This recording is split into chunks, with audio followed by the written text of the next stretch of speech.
Greetings from Florida. The warmth of being home is a reminder why I've chosen public service. From joining the United States Navy and serving in Iraq, to representing the people in the U.S. Congress, and now serving as governor of Florida. And it reminds me why I decided to run for president, to fight for those who have been forgotten in this country. This is America's time for choosing. We can choose to allow a border invasion, or we can choose to stop it. We can choose reckless borrowing and spending, or we can choose to limit government and lower inflation. We can choose political indoctrination, or we can choose classical education. These choices are symptoms of the underlying struggle to ensure that constitutional government can endure and that Western civilization can survive. And we launched this campaign to bring accountability to government, regain sovereignty at our border, and restore sanity to our society.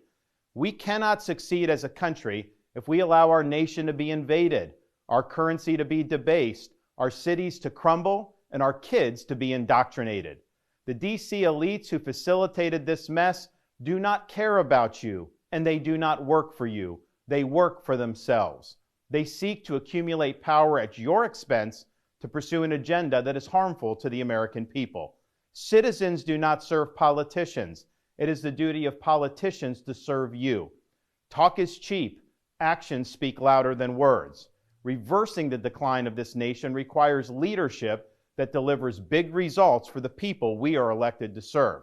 I have a record of leading with conviction, championing an agenda marked by bold colors, delivering on my promises, and defeating the people who are responsible for our nation's decline. That is the type of leadership we need for all of America. Now, over the past many months, Casey and I have traveled across the country to deliver a message of hope that decline is a choice and that we can, in fact, succeed again as a nation. Nobody worked harder, and we left it all out on the field. Now, following our second place finish in Iowa, we've prayed and deliberated on the way forward. If there was anything I could do to produce a favorable outcome, more campaign stops, more interviews, I would do it. But I can't ask our supporters to volunteer their time and donate their resources if we don't have a clear path to victory. Accordingly, I am today suspending my campaign. I'm proud to have delivered on 100% of my promises, and I will not stop now. It's clear to me that a majority of Republican primary voters want to give Donald Trump another chance. They watch his presidency get stymied by relentless resistance, and they see Democrats using lawfare this day to attack him.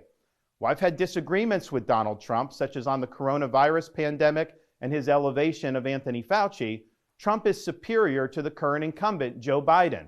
That is clear. I signed a pledge to support the Republican nominee, and I will honor that pledge. He has my endorsement because we can't go back to the old Republican guard of yesteryear, a repackaged form of warmed-over corporatism that Nikki Haley represents. The days of putting Americans last, of kowtowing to large corporations, of caving to woke ideology are over. I thank all of our passionate supporters who have stood by us through it all. That we had people volunteer to come to Iowa in the middle of a blizzard to knock on doors and make phone calls touched us dearly. No candidate had more thrown at him, but no candidate had so many committed volunteers and staff. Finally, I want to thank my wife, Casey, and our kids, Madison, Mason, and Mamie. Casey's gone far above and beyond in her support for our campaign and for our cause. She's not only a great wife and mother, she's a great American who cares deeply about the future of the country that our kids will inherit. Our kids have seen and done a lot on the trail, from playing on the famed Field of Dreams baseball site in Iowa to making their first snowman in New Hampshire. They are one of the reasons we fight so hard for what we believe in. Winston Churchill once remarked that success is not final, failure is not fatal, it is the courage to continue that counts.